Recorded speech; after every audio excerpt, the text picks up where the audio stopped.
This week's topic is autoimmunity. Now, I sent you some materials that I thought were interesting. Did you check any of them out? Yeah. What one was one a Ray newsletter? Yeah. Okay, I didn't check that out, but I think I read it before. Okay. Yeah, I Um, think I sent it to you when it was first released because it's from November 2016, Arthritis, Autoimmunity, and Aging. right.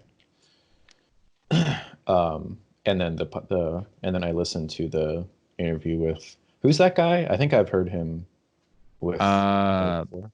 uh Pat Timpone. Yeah, he's been a interviewed on his podcast a few times over the past year, and they're pretty good actually. They're really interesting.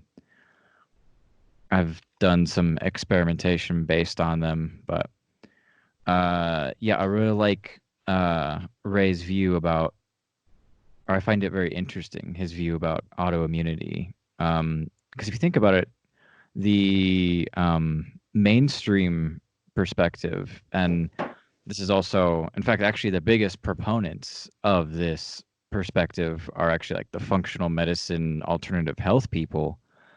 And the idea behind autoimmunity is basically that your body is attacking itself, Hmm. which doesn't really comport with like the rest of their ideology, their belief system, because these are the same people that you'll hear say, if you just like give your body the right tools or just like get out of its way, then your body will heal itself. Hmm. The body has an innate wisdom, and it will heal itself. But these people are also saying that sometimes your body is wrong and it starts attacking itself. Right. Well, they're And just going with the like normal perspective on that, right? yeah, and that's kind of what I'm saying, is that it's really interesting that these people who will say this, in one sense, that your body knows what's best. In another sense, they'll say that they completely agree with this mode, that is that your body doesn't know what it's doing. Mm. Um, and there's just like a lack of reflection about that, I think. I'm sure if you pushed someone that they would just say, well, it's because there's been some kind of interference that has like upset the balance of the body. Yeah. Yeah, that's what I think they would say. Yeah, but yeah, so I just want to ask them, why is the body dumb? uh, Body dumb. Why?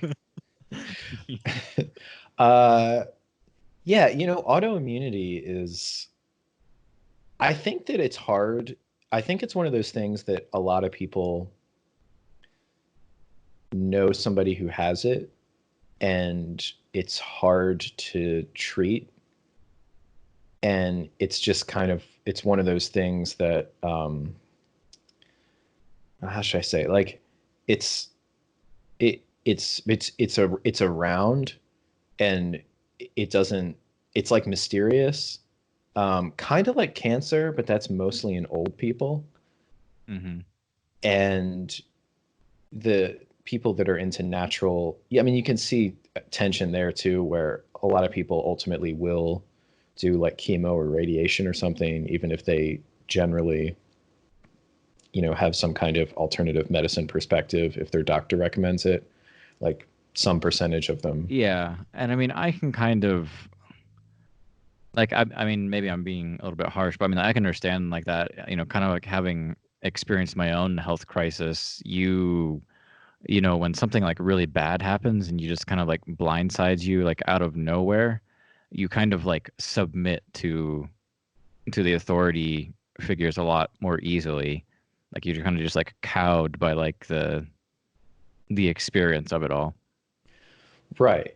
So I think with autoimmunity, it's like this crazy kind of, it's people, all at once. Like, it's kind of one of those things that most people just wake up one day and they have unexplainable symptoms, and they escalate and then kind of stay, and very few things, like, there's very little they can do about it. And it's got a very strong, before and after style to it. Like people with those kinds of conditions are like, oh, you know, before I got sick, I could blank, but now, and so it's a very like, um, it segments their life into a before and after. Uh, so I just think that it's hard for, like with things like, you know, weight loss or diabetes, they're much more on a spectrum than autoimmunity. Like you can, um, you know, somebody might spend 10 years being way overweight and then they can kind of gradually lose it. Whereas, you know, and with diabetes, usually people are made aware of it when the symptoms get to a certain level. But if they were paying attention, you know, they would have pre-diabetes before they had, like, you know, based on fasting blood sugar and that kind of stuff. So those are much more of like you can see the spectrum of it happening. But things like, you know, cancer and autoimmune is particularly weird because it seems to happen to people that like, you know, kind of at any age, usually adults, but they can be pretty young. They can seem apparently healthy, and it's just like so it has more of a mystery. And I think people feel. I think a lot of alternative. I don't know how to say this, but I think there's a bit of like a imposter syndrome, um, that they're not actually all that confident in what they say. Like most people don't really believe, like very few people would die for like for example their political beliefs.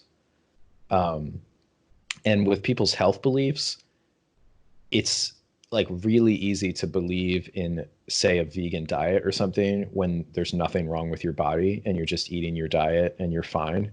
But then like say some deficiency sets in and you just like you can't work out anymore or whatever happens, and then it's like, okay, like do you really tough this out and try to figure out how to feel good again sticking to this diet, or do you just start cheating on it and just give it up, you know? And in a sense it's good that people will just give up their like food ideology in the face of crushing health defeat.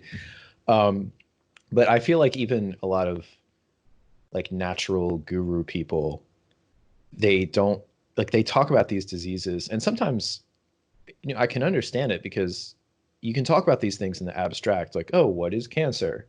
And like, what does it seem like? Or what does autoimmunity seem like? But then somebody's like, hey, I have this disease and I'm dying. What do I do? And you're like, oh, I don't know. What does your doctor say? Yeah. Yeah, exactly. I mean, yeah, it's a difference between kind of like the research and like the clinical stuff. Like I know a lot of like interesting, stuff, but a lot of time it could be kind of difficult to apply or I mean, yeah, sometimes like I want to like offer advice to people in my life and it's kind of like, well, these are like some of the things that I would try based on Mhm. like what I know and whatnot, but it kind of requires like some commitment from you. I don't really have just like something that I can just like pull out of my Mhm. bag and be like, here, this will work for you because I've seen it work for like 20 other people. Mhm. Yeah, and I guess people are trained to expect that. And when people have a lot of these autoimmune conditions, and the same thing with cancer, it's this weird, like people like it's usually unresolvable, and you know they'll use words like remission and not cure, like doctors will, Yeah. and if it's this weird, um, like they don't want to admit they're kind of stuck in a bind where they can't admit that they don't know what's going on, and so they have to like aggressively have like aggressive scientific nihilism about it, like, all right, we know what to do, and if it doesn't work, that's it, and that doesn't mean we don't know what the problem is, like, and Yeah, it it's means just like something's wrong with you. yeah, like our treatment isn't working, so like you've been bad and I don't want you back in this office. I give you 4 months to live. Like Cox pistol. Like start running.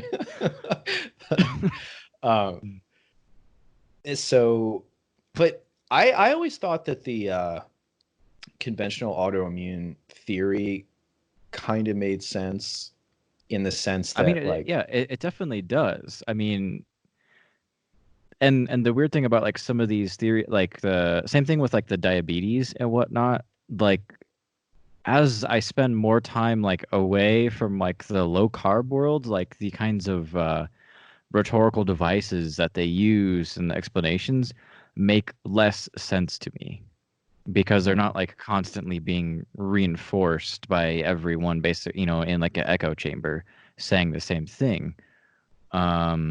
Like I just had like a realization the other day about something. Oh yeah, I mean like this seems like really obvious, like you know, because I mean this is actually what your presentation was about at the AHS in like 2017. I remember working with you and you were talking about like you're basically just like showing a bunch of data showing that it's not sugar's not the problem Mhm. with when in diabetes. And I was just remember like trying because I finally because it was also a learning like I was learning from your presentation as I was trying to like help you workshop it. And I Mhm. just remember like at the conclusion you had like your main point.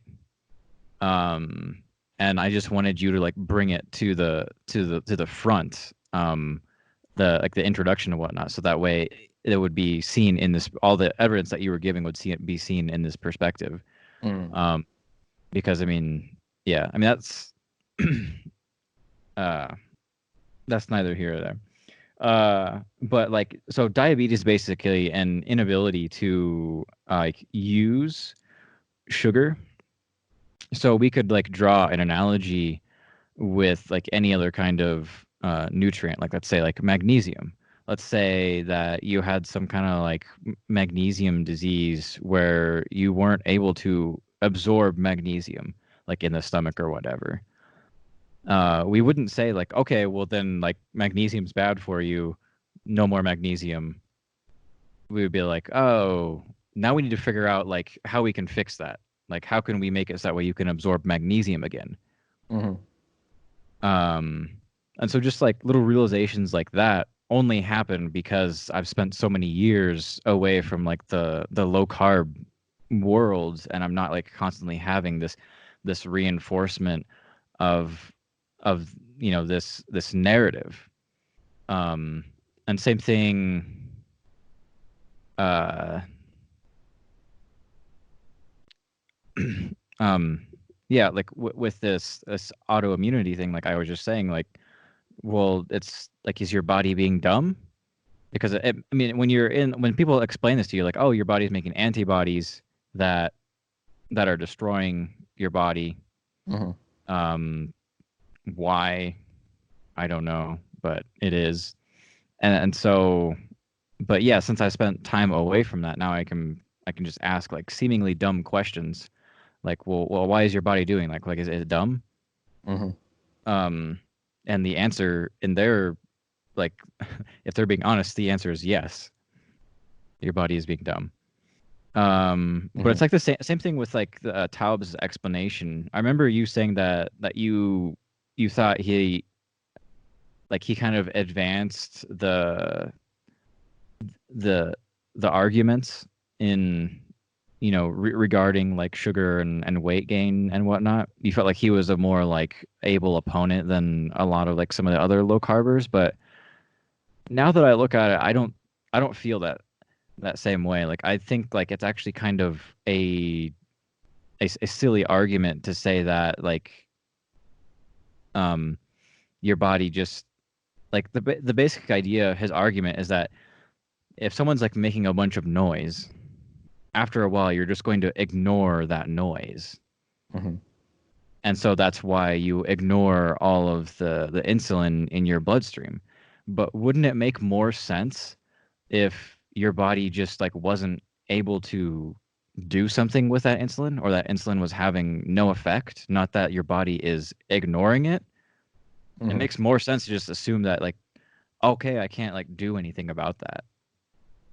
And it kind of applies to his analogy too. Like if somebody's making a lot of noise and you're basically ignoring them, well, the reason why you're ignoring them is because you don't have any other course of action to make the Right. noise stop.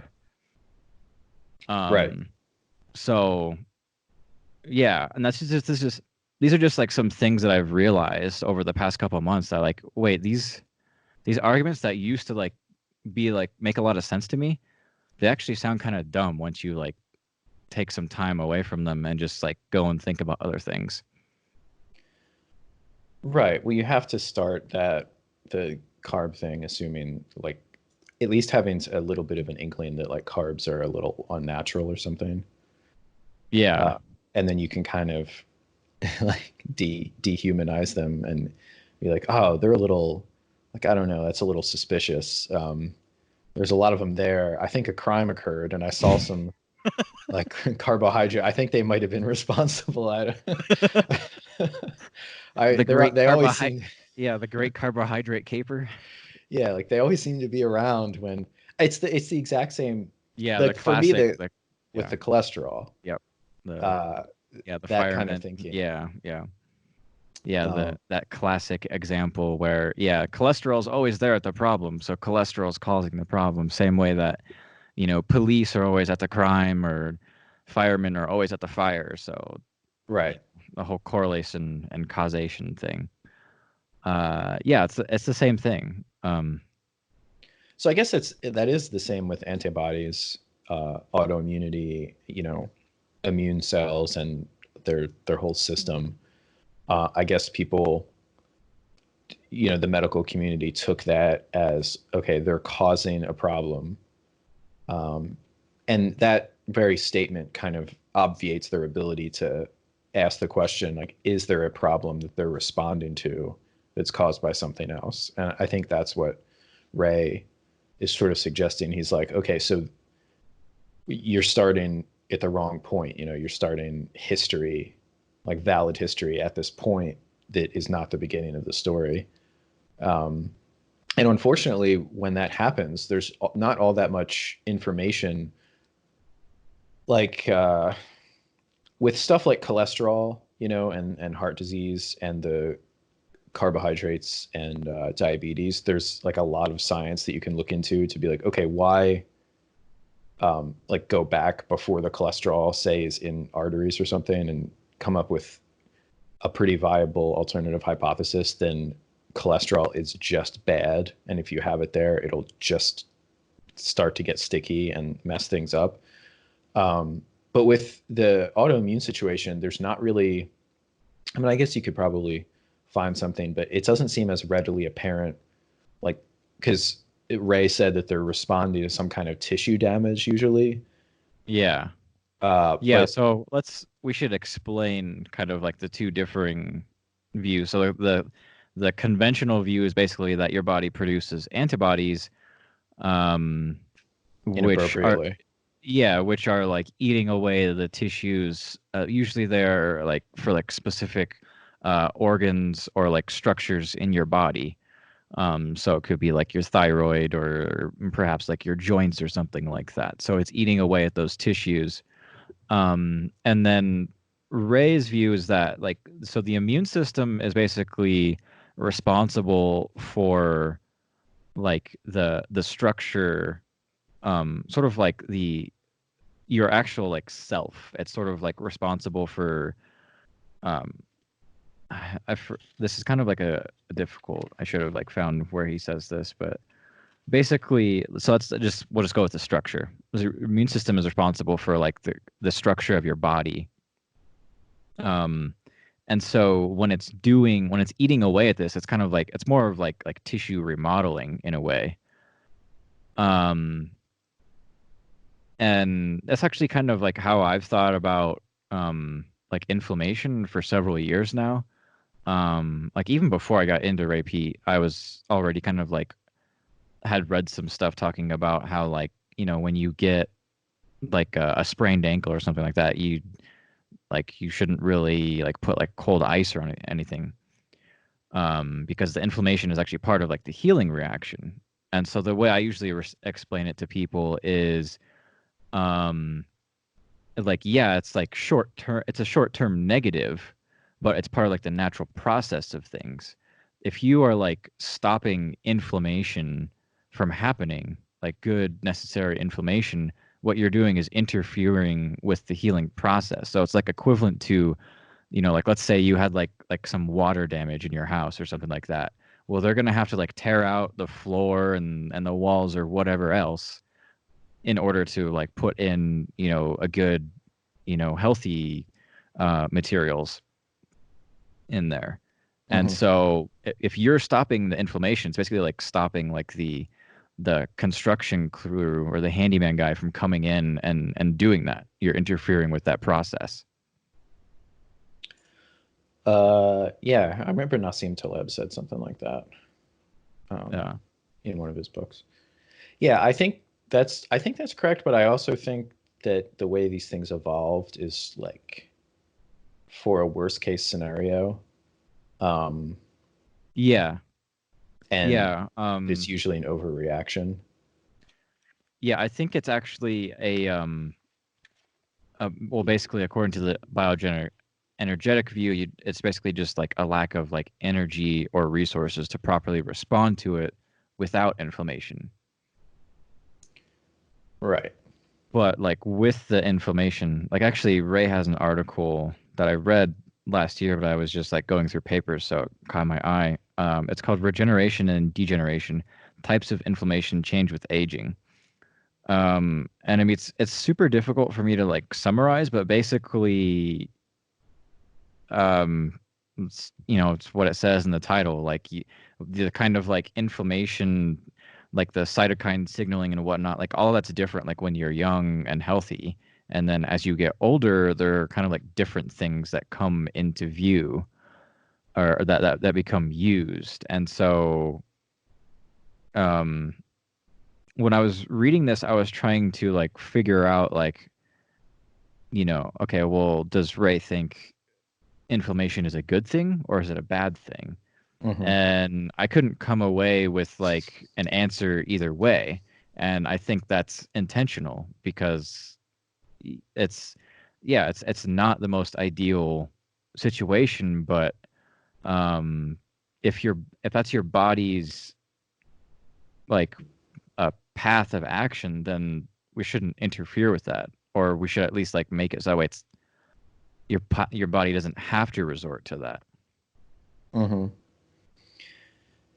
Yeah. Um, I guess maybe try to facilitate what your body's trying to do if you have like a superior way to do that, um, through some type of, technology or something that doesn't involve.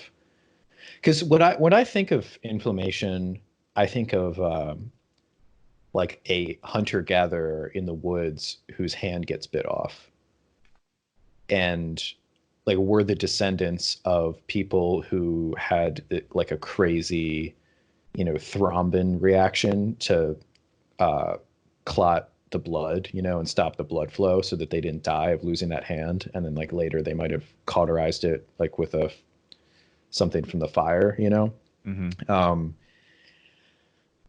so like if you sprain your ankle, uh, what I'm saying is that these systems are evolved for people that, it's so much better to have an overreaction of say an inflammatory response that like messes up a bunch of tissues when you have a serious life-threatening thing and medical technology doesn't exist, um, and whatever, than to have sort of this like, it's not a targeted response, I guess is what I'm saying. It's like, Yeah, a kind of like desperation, yeah, yeah, yeah, like a like, last ditch effort. yeah, yeah, because if you just think like, okay, so the people that, mortality used to be really high, like infant mortality, from infections and stuff. So, were the descendants of people who, had dealt with this kind of like much less sterile, much less clean, world and like food supply and all that. And so it doesn't seem all that, and actually, even now, there's been so many generations since, antibiotics have existed and other clean, technologies that I'm really not surprised. Like, so the two things would be, I guess, dysgenics in terms of,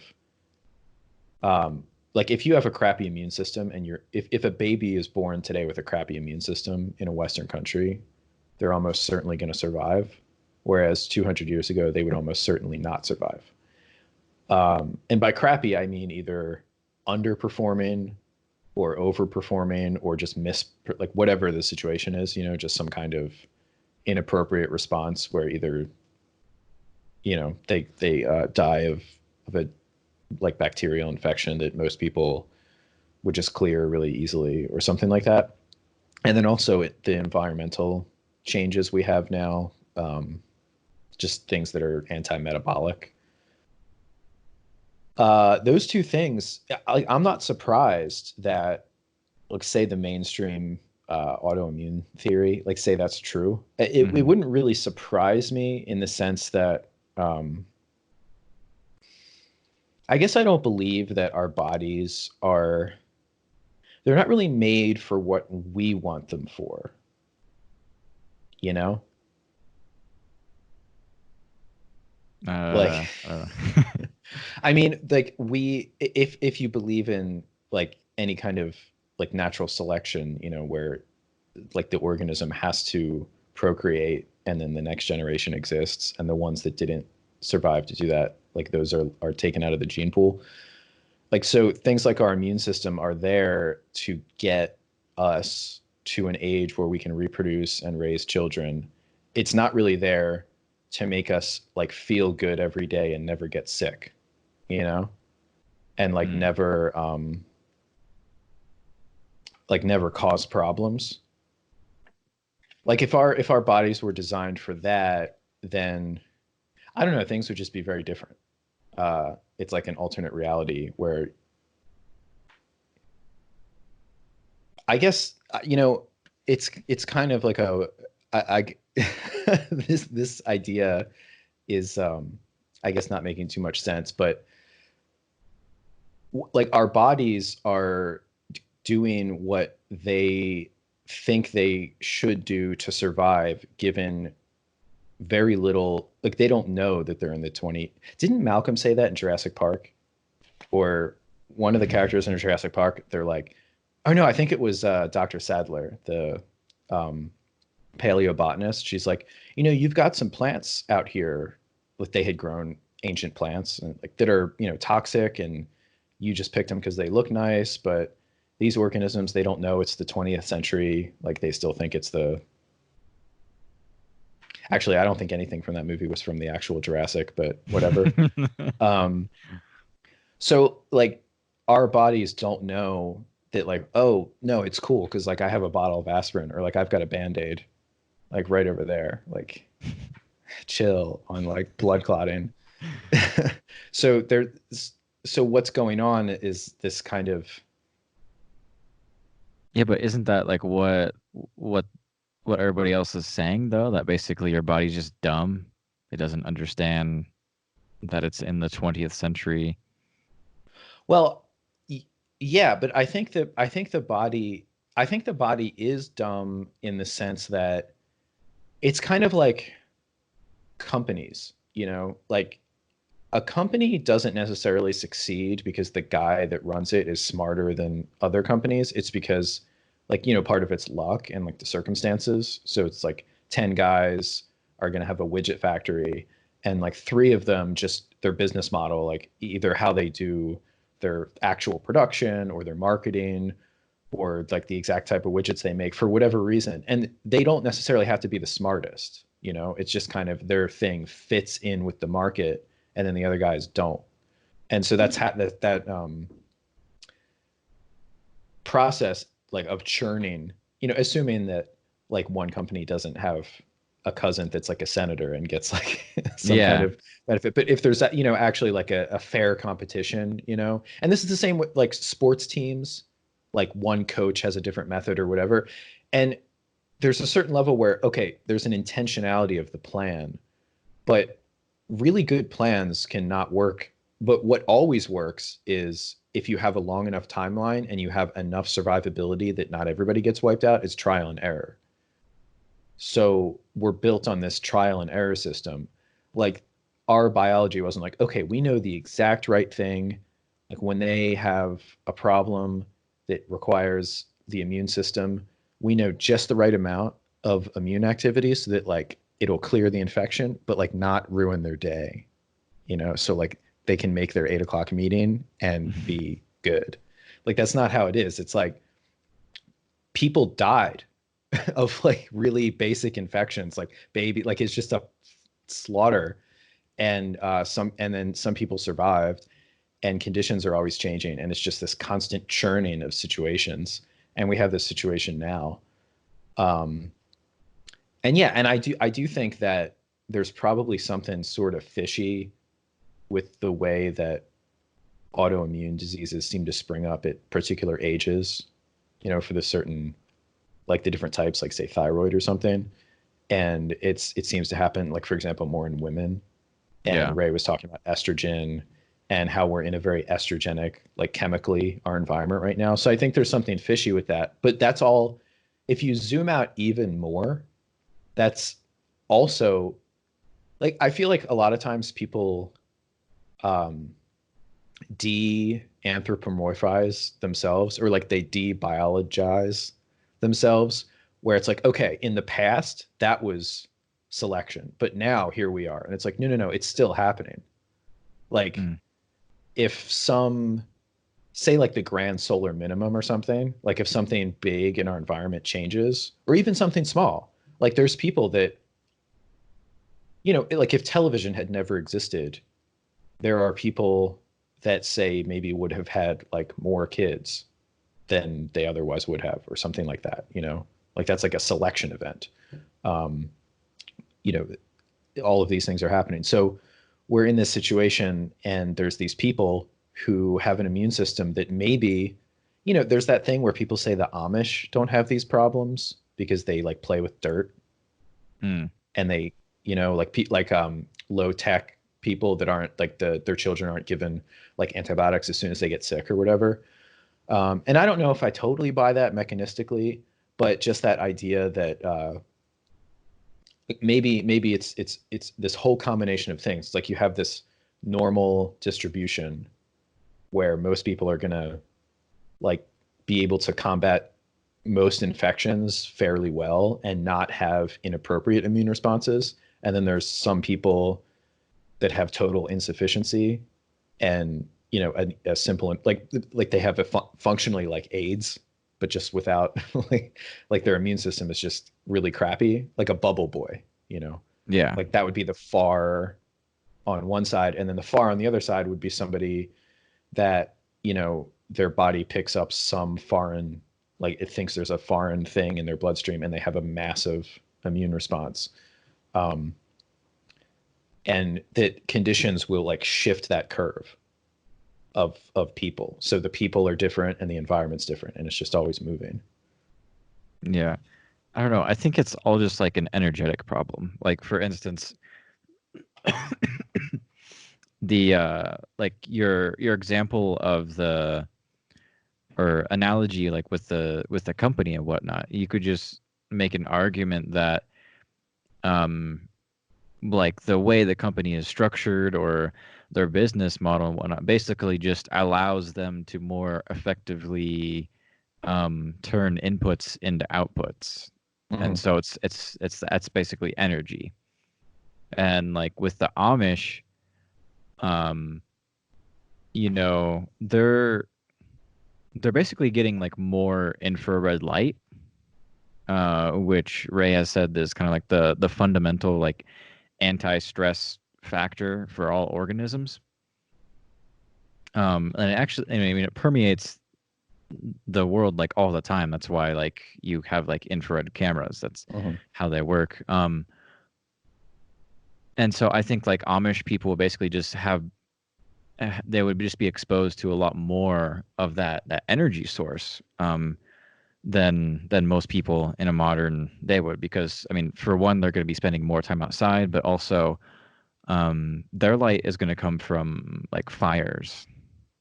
which are going to give off infrared heat. And it's, I mean, it's probably like, multiple different things about it. But I think basically the sum total at the end of the day is that they're going to have a lot better um, environment as far as like infrared, getting their that anti-stress factor infrared than any kind of like modern living person will.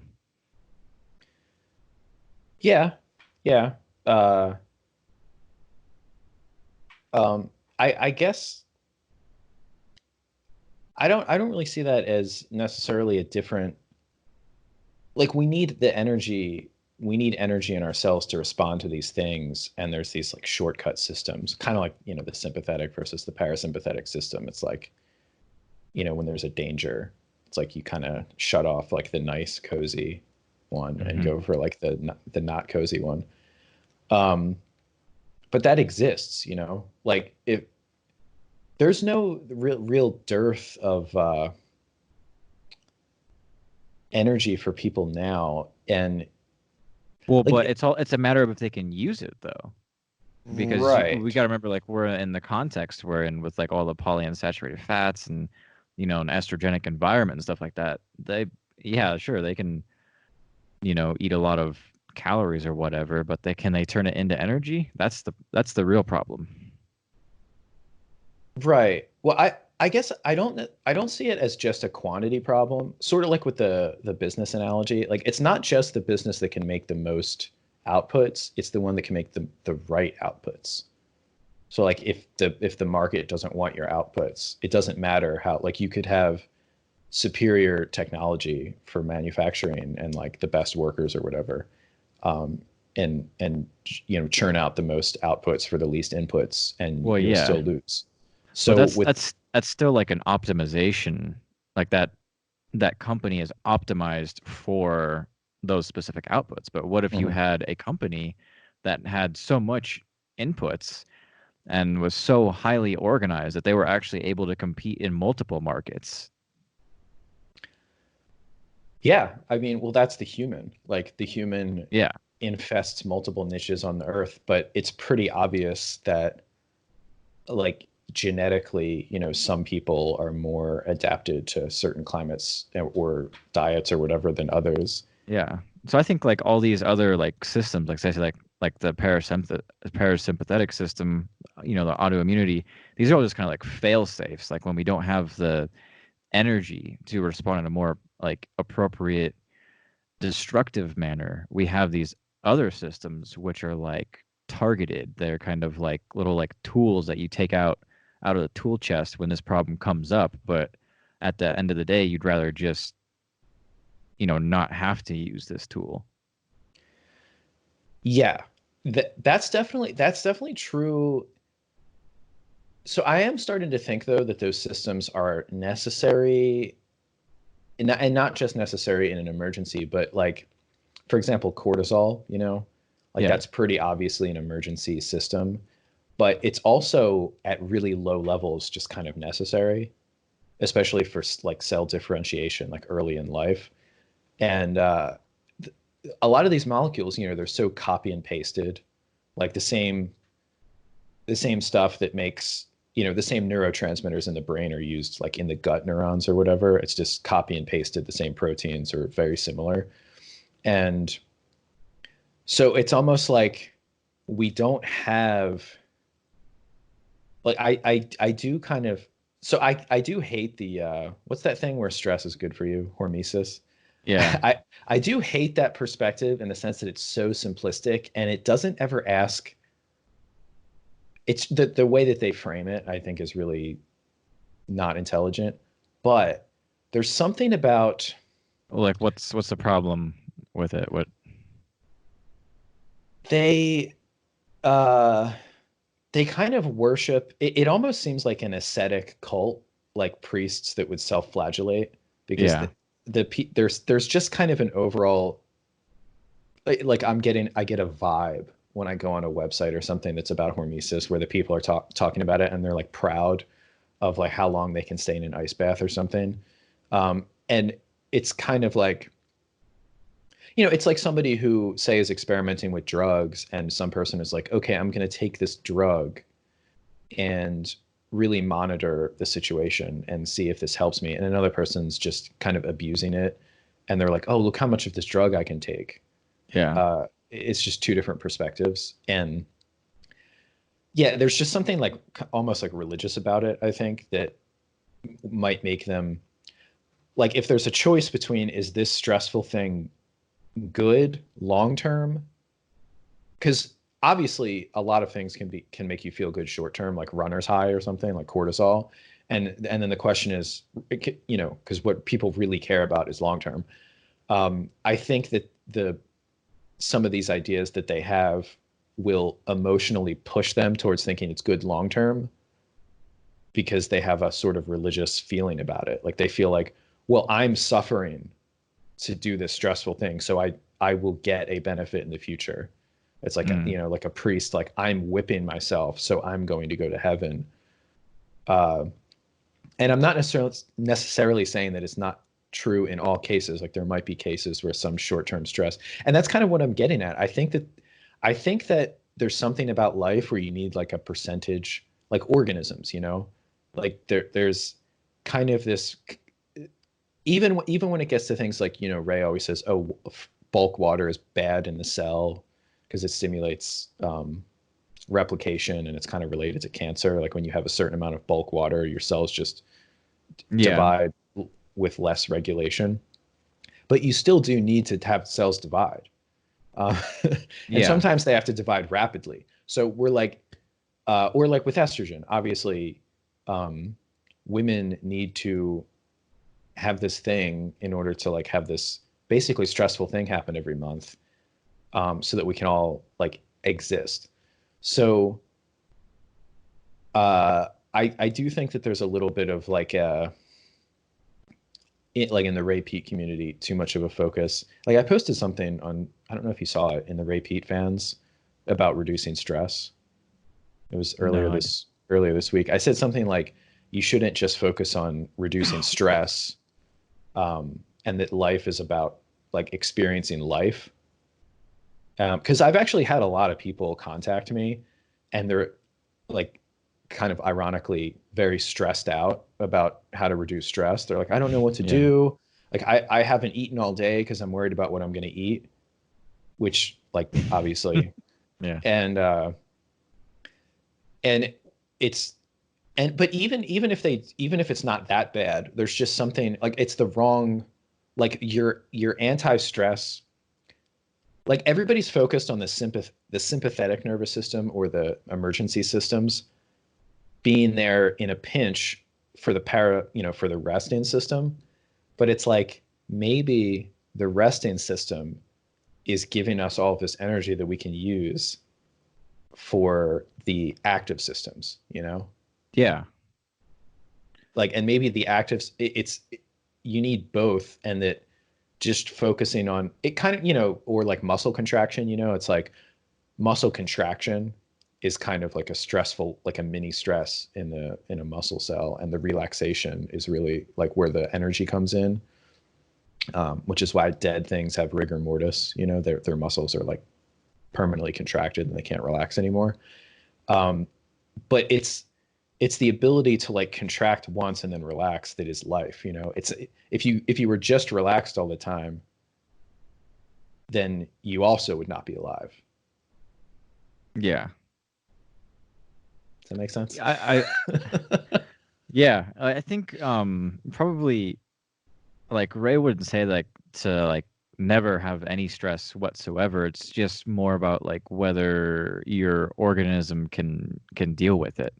Mm-hmm. Whether it becomes, I mean, really I think what we need is better terminology to talk about this, where we are like missing some words to sort of Mm-hmm. create distinctions between two different things, because yeah, just calling things like stressful and non-stressful is not cutting it. We need to like separate. Well, I mean, they have like eustress and distress, but that's still like a that. But those are used in the context of like hormesis. Mm-hmm. With again and again, the idea is that stress is a certain kind of stress is intrinsically good. Hmm.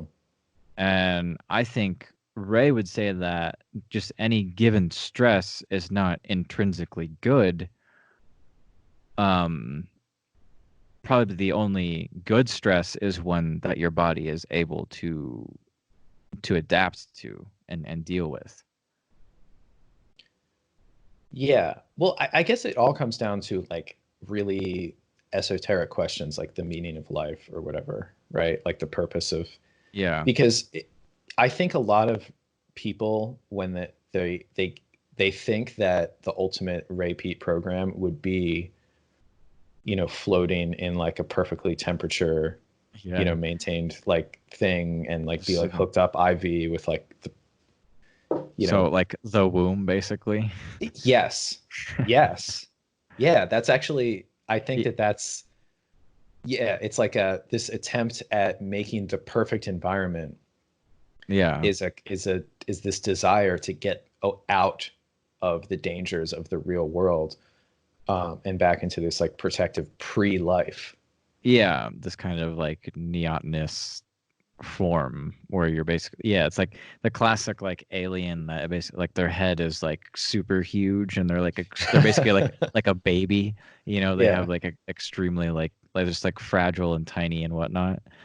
Yeah, I mean, like I think there is kind of like a struggle between that because at the same time, like a lot of these like neotenous behaviors are good.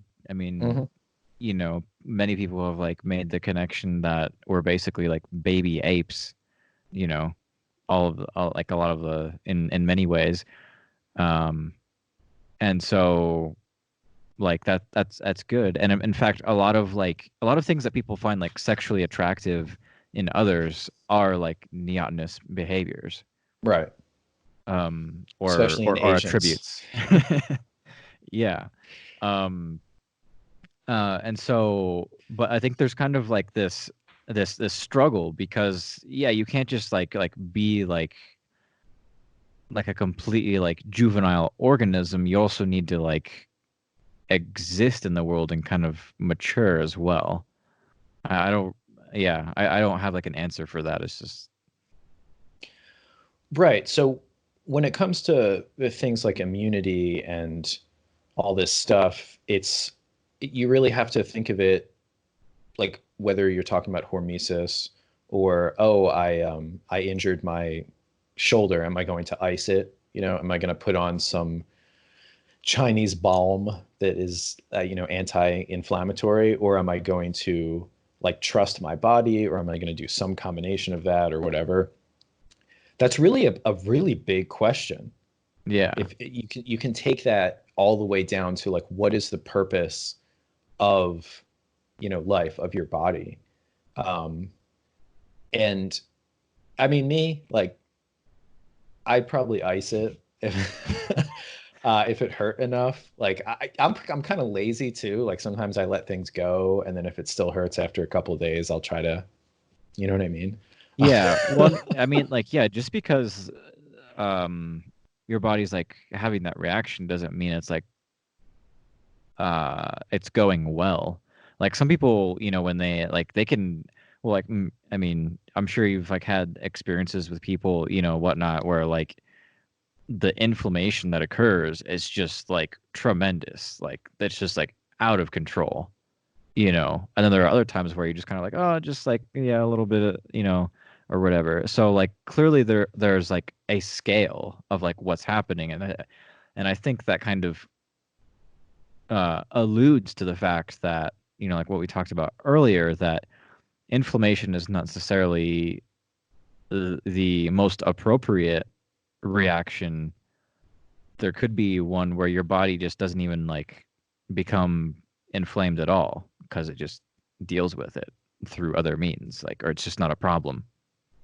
That would be like the most ideal, is that inflammation doesn't even get involved. In fact, actually, I can bring in some other research that I looked into. But I go ahead and say something if you. Well, I was going to say with inflammation and tissue damage, it does seem to be sort of weirdly lined up where as you get older, you store more PUFA. and your tissues are not quite like, especially once you're kind of, maybe 40 and above, your like muscle and joints, they aren't as resilient and robust. And so it's this interesting coincidence where you'll have tissue damage, and then the cells that kind of get like busted up, they'll release phospholipids and stuff that will have more uh, fatty acids that become Yeah. eicosanoids and prostaglandins. Yeah. Um, yeah, it's kind of I didn't really think about this too concretely before, but I was reading an interview with Ray, and he talks about like weight gain and stuff like that. And I mean, I didn't, but so it becomes like a kind of a catch-22 eating the PUFA, because um due to the Randall cycle, or the Randall effect. Like, if, let's say, your body is preferentially going to burn glucose, and then so it's going to store the fat, and then when it's coming for the fat and using that as energy, it's going to preferentially go for the saturated fat. And so it's always going to do the PUFA last, because that's like, it's bad. It's just not as good. Your body doesn't want to use it. And so what ends up happening is, like, as you get older, this process keeps happening over and over and over again. Mm-hmm. And so more PUFA basically accumulates, because your body is always trying to not use that. It never actually, if it never actually gets out of the system in a way. Right. And so that's probably basically how aging happens. Yeah, I that's think, one of like, the things. any kind of aging, I think, is basically an accumulation of bad things. I used to think like it was um like you need to just like detox and stuff like that, like heavy metals and toxins. But I mean, you can also connect it to like lipofuscin and like fibrosis and stuff like that. And PUFAs as well. These are all like accumulations of things that basically interfere with your body's ability to produce energy and do the things it needs to do. Mhm. Yeah, and but it does seem almost like that there's a type of um like it's almost a convenient coincidence that people that are older have a more of an inflammatory response because maybe they need it. Like, so they have all this PUFA stored. You know what I mean? Like, it's this weird thing Oh, where like you could avoid that and maybe not have as much aging, but it's almost like there's something about our aging process where it took that into account, and it's like, well, you know, there's all this crap, and like we usually turn this stuff into inflammatory molecules, so you know we'll so just you go think ahead and do that. so having the extra PUFA is creating more inflammation or less? It's creating more inflammation in older people that have already like that maybe require it more because their energy production and their just cellular integrity is lower. Hmm. So uh, it's like I'm not sure that it's necessarily. I mean, I think it's a bad thing in general, but I don't know. It's kind of like how um, when people get older, they are less, and this is like a pretty dumb example, but they're much less attracted to doing things where they would like fall down a lot. Like old people don't have the energy. Like it's of course it's obvious. Like people don't think about this as even a question, but like little children like to run around and play and they're always falling down and hurting themselves. And older people don't do that. And when older people fall down, they hurt themselves really badly. But it's just kind of a weird convenient thing that old people have this, they don't have the desire necessarily, like they don't feel like it, like their body is basically like, yeah, like you don't really have the energy to climb a tree all day and like fall on your butt, and also if you did you'd like have a fatal bone injury. So it's sort of like, oh yeah, like your shoulders aren't as strong and like can't take as much torque as when you were younger, like pound for pound, and they don't repair as well. And also when they get injured, you release all this inflammatory stuff you've been storing. It's like a weird little coincidence. Yeah. So feeling like shit is basically a protective mechanism. It's there. I mean, again, it gets back to like the the purpose. Like an older person might be like, oh, it'd be so dope if I had the libido of when I was 25. But that's what they would want. That's not what like biology would want of them, Like what Oh, biology wants of them is for them to say facilitate their younger progeny. You know what yeah. I mean? And so they'll have these desires like grandparents like to be around their grandkids and take care of them and feed them and stuff. That's like a strong desire. So um, I don't know. I'm just always trying to think of it in terms of like, why is it that way? Like I try never to take the presence of even like a biomolecule for granted. It's like, okay, so even like PUFA, it's like Yeah. that sucks, dude. Why does that even exist? Like, Yeah. Actually, fuck that. Like, who I, who I, brought that in here? Pete actually did offer an explanation for it in something I was reading. Unfortunately, I can't remember what it was. Was it Uh, about cold mobility? uh, well, yeah, I have heard about that one, but it was actually something different. Um, Mm. I'll have to find it. Yeah, I've thought of slash heard obviously the cold fish thing. That's kind of an obvious one. Yeah, In plants, there's the um, slow down of the germination process. yeah, it had something to do with plants because I mean, like after all, like where do we find most of these oils? They're in plants, Hmm. so they're good for plants.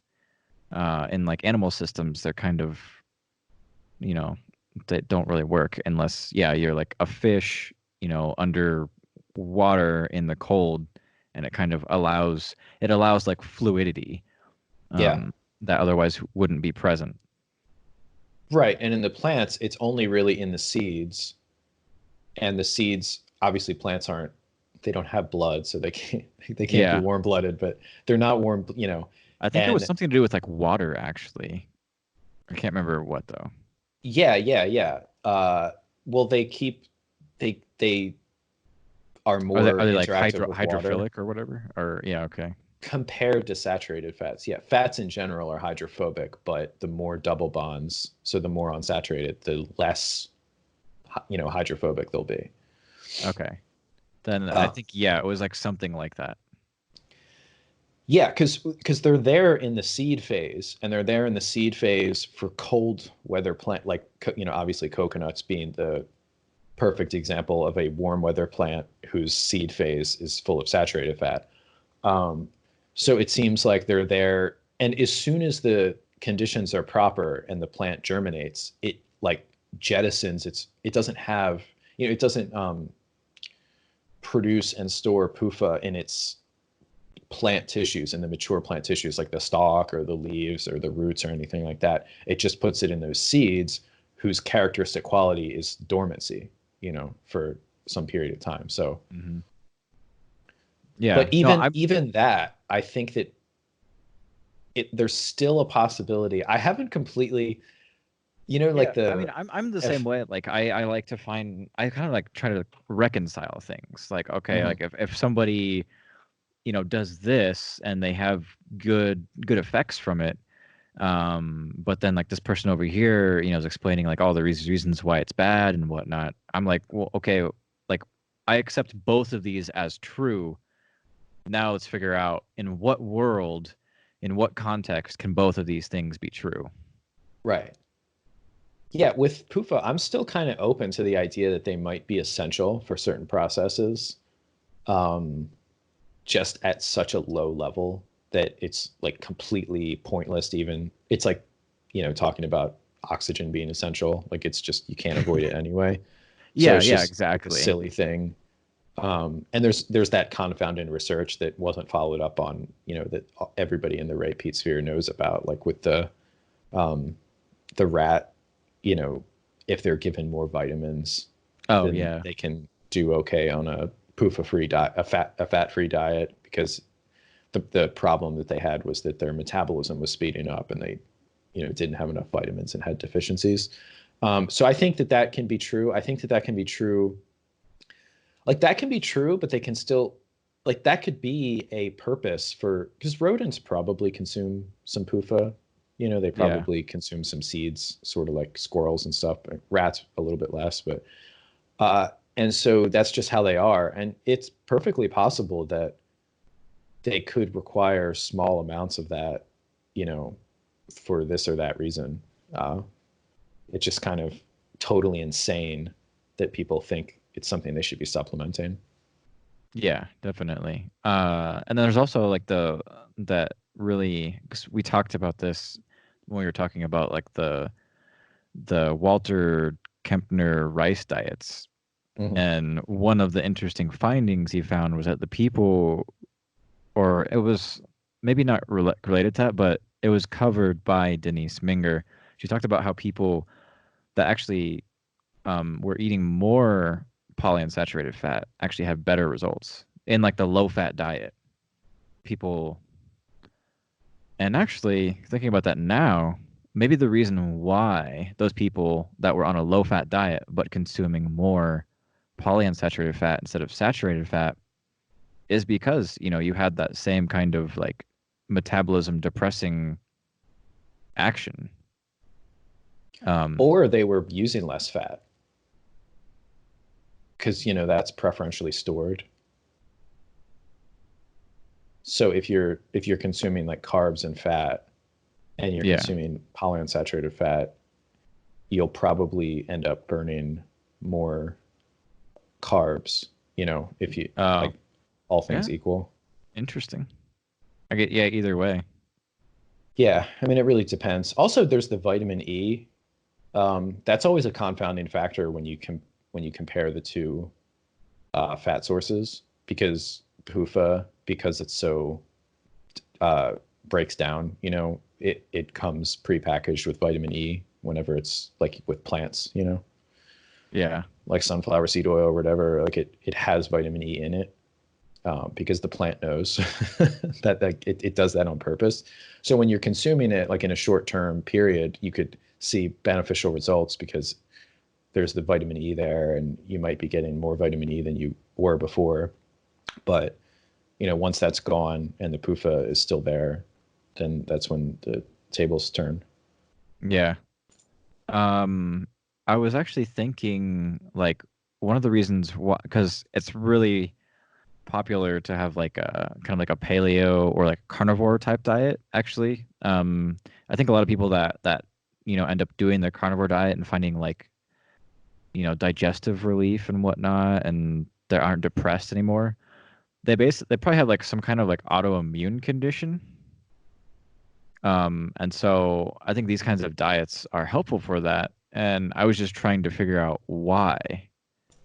And I think like my idea why is that um,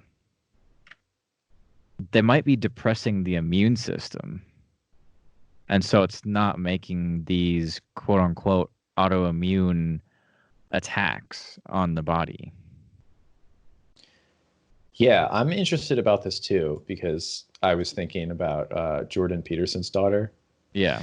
you know, that dime piece. um, born of a great man. Yeah, I mean, I guess she like legit had serious autoimmune problems, and now she doesn't, and she's on a 100% carnivore diet, and it is what it is. You know, I don't think that that's a good long-term strategy, and she definitely is in that religious mode about it. If you've ever looked at her social media talking about fasts, Mm. like she has what I would call like quasi-religious experiences Oh, fasting. It's like spiritual, you know. It's like yeah. she talks about it like people would talk about, I don't know what people talk about, yoga or like a seance or something. Yeah. Um, and yeah, so there's a few different things. There's okay, so the one thing is what you said, which is that yeah, maybe there's they have such little carbohydrate available, it just kind of reroutes it everything, and certain things that might be getting sent immune activity just get shut off because it's like, okay, we don't have that. Like, let's just let's just make enough like gluconeogenesis for the brain and the and the red blood cells, you know, and a few other things. Yeah. And the people doing that are like, man, I feel so good. Um, Yeah, but because all the tissue remodeling is like a kind of like rejuvenation repair Mhm. element of the immune system. Right. The And other so, possibility is that they're not getting the endotoxin yes. of like, because even if they have yeah, they're starving out bacteria that would do a lot better, you know, with at least a little bit of carbohydrate there. And that could be a big source of their issue. You know, that's another, you know, I feel like what Ray's talking about with immunity now is a little different. I feel like he used to mostly focus on the endotoxin angle. Just is that I what don't you know. remember? Well, like when? Well, how far ago are you talking about? Oh, I don't know, like 5 years ago, you know, just years ago when maybe he would say that a lot of inflammation, he just, you know, endotoxin is a big talking point for a lot of things in Yeah. his like wheelhouse where it's like, okay, so that Yeah, will definitely. cause this Uh and this and this. I thought autoimmunity was one of those. I don't know. I don't know if I've ever seen that, but I have been reading some of like his older stuff kind of like from like the early 2000s, and I noticed that he's a lot more critical of like starches and legumes than I, he hasn't really like spoken of them like too negatively now. So, I mean, Hmm. yeah, I think it's just like I don't know if it's like a shifting perspective. It's probably just like a shifting focus more than anything. Um, and like as you kind of like move around in like different focuses and whatnot, you kind of like forget about some old ones. Yeah, yeah. But I just thought because it's an interesting, you know, have you ever heard of foundering in horses? It's No. it's a disease that they get. Um, it's usually if they're fed too, it's referred to as like too rich of a diet. Mm. And I was told this years ago by a horse person, a person who has not like minute a centaur, but like a person who has horses. And they were yeah, they were talking, I forgot what a rich diet is for horse. I guess, you know, grass would be kind of their base Yeah. thing, but And then you there's give them certain like grasses uh-huh. that I think are too carb rich, or I don't know what it is, because you know they have all those stuff, they're a ruminant, and so they don't really get, they don't do like what we do, you know. They have a whole different kind of thing. And if too much nutrition is sent to their gut, then they'll have an endotoxin situation, and Uh it gets absorbed. I don't know like which of the stomachs it is, and I forget all those details, but basically the endotoxin gets, and this is the mainstream explanation, like that a veterinarian uh, or, you know, whatever the horse, like an equestrian veterinarian would yeah. say, it gets into their joints, like their ankles, and you know they're just always on their feet. So it's called foundering because like they wouldn't be able to stand up. So like in the past, they would just kind of start falling over and they'd have a weakness in their ankles, and it's just that's it. They just like one day, you know, they just eat too much of something, and then like the next day they're just done, and you have to like shoot them in the head. Um, and you don't have to shoot them in the head. It's just like that's just bonus. It's merciful when a horse cannot stand to kill it. Anyway, uh, so to me, that's like acute autoimmunity in the horse, in the sense that um, I haven't looked into it too much, but I'm willing to bet that there's probably massive inflammation in the joint sites where the endotoxin is found, and it's probably the thing that's causing their ankles or whatever to break down is a combination of maybe something intrinsic that the bacterial endotoxin does, but also their own inflammatory response. Yeah. I wasn't familiar with that, but I guess that's another one to throw in there. Because yeah, it's if like say somebody had a thyroid gland that um, for some reason, and I can't think of why, but just imagine that it's sticky to endotoxin.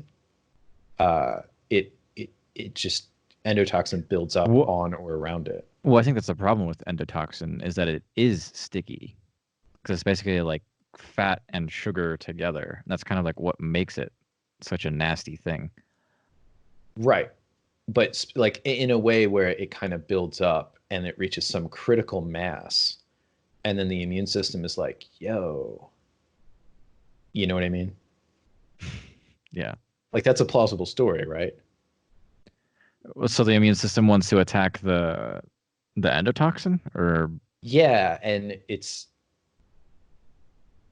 either it makes antibodies for thyroid gland cells or whatever tissue, just whatever tissue we're talking about, uh, because it's sending, because white blood cells are there and they're sort of perceiving that there's a problem there, or it's just attacking the endotoxin and it just seems like it's attacking the tissue in question because it's has this weird integrated, you know, situation.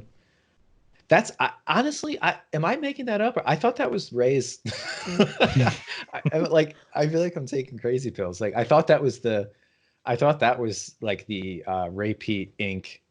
like Ray Pete trademark perspective on autoimmunity is that it's a excessive association of, and not just lipopolysaccharide, but like the whole spiel of endotoxin stuff. You know, whether it's like whatever those little bastards jettison out yeah.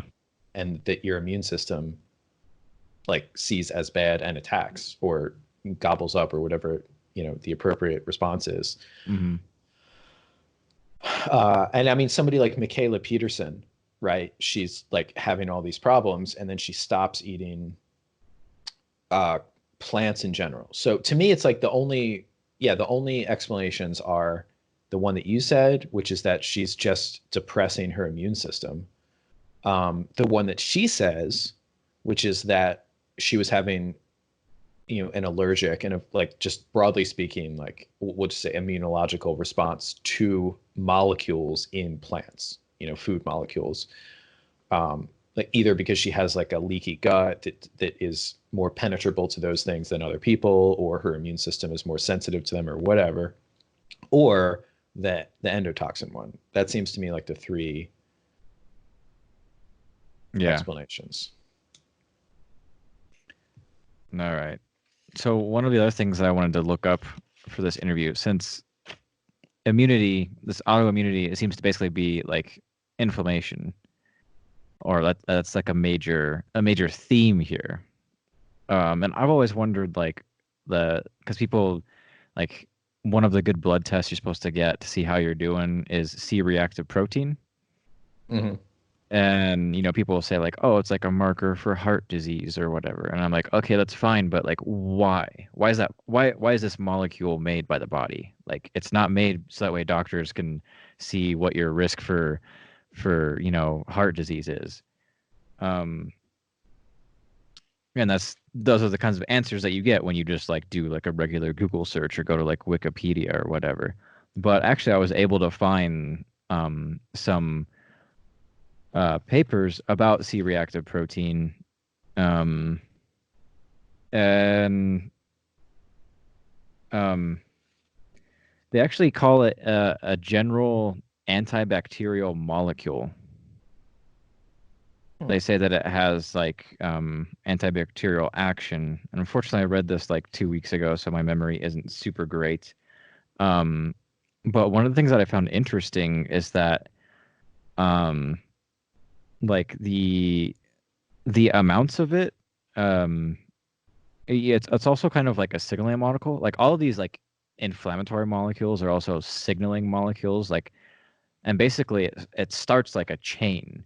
And so like if you have like enough like CRP, then it kind of like it like stops it there. But if there's not, then it becomes like a signaling molecule itself, and then it kind of like continues this immunity chain, and so it keeps bringing more things in. And I thought it was interesting with what we were talking about earlier, because you're talking about how like your inflammatory reaction can basically be seen as like a spectrum. You can have like no inflammation, in which case like great, you're good to go, like your body handled that just fine. Or you can have like a little inflammation, or you can have like a lot to where people are like, holy shit, like that's pretty messed up. Like sometimes when people they get, it's like when like if you get like your teeth pulled or something like that, like your wisdom teeth, some people like they'll barely show at all, and then other people like their jaw will just like balloon up. And so I think it's possible that probably how your body, the extent of like inflammation that your body has is probably reflective of something about probably your energy status, like how your body is basically able to handle that kind of insult. And then one other interesting thing, a little tidbit factorino for you, is that statins inhibit CRP synthesis. And they think that that actually happens because of nitric oxide. That's the actual mechanism that's inhibiting CRP synthesis. So that's another reason to not take statins, I guess, is that it's, I mean, like, unless you were trying to like game your CRP values for your doctor. Biohacking. Yeah. Yeah, I remember reading when I was doing stuff about, cholesterol not being bad and all that in grad school. And I was reading about how statins are also anti-inflammatory, but I forgot like which molecules that was. But that's a known thing. And people just kind of, they go, oh yeah, it helps, it reduces atherosclerosis because it lowers your serum cholesterol. And it also has this side effect where it reduces inflammation. And also inflammation is like causative and related to atherosclerosis. Yeah. But it's the cholesterol lowering of the statins that does like yeah. This like the cognitive dissonance on that one is just, I mean, only in, however many billions of dollars worth of big pharma does that story fly. Like that one is just so transparently like, you know what I mean? Like obviously wrong, and yet still. Yeah, I mean, I think it's isn't just, that shocking that like people still get prescribed statins? Like right now, some old person that has slightly elevated blood cholesterol is getting prescribed a statin by some doctor, like some bozo, who's like getting it, like hanging out, getting like wined and dined at $200 like a head restaurants by Pfizer or whatever. Yeah, with their hot drug sales reps. Yeah. Short skirt Kathy shows up and it's like, oh, hi, Ted. Oh, yeah, it's me again. We just wanted to know what your numbers were this month. Yeah. I like how there's they did a study and found that when doctors get a kickback for prescribing a certain drug or whatever, they found that there's an increase in the amount of those drugs that get prescribed. It's like, really? Yeah, I was just reading about that with opioids, and it was like making me yeah, that's like that's some real deal. Like something's gonna have to happen about that one. Yeah, I don't know. Whatever. Well, let's just end it there. Alrighty, Rooney.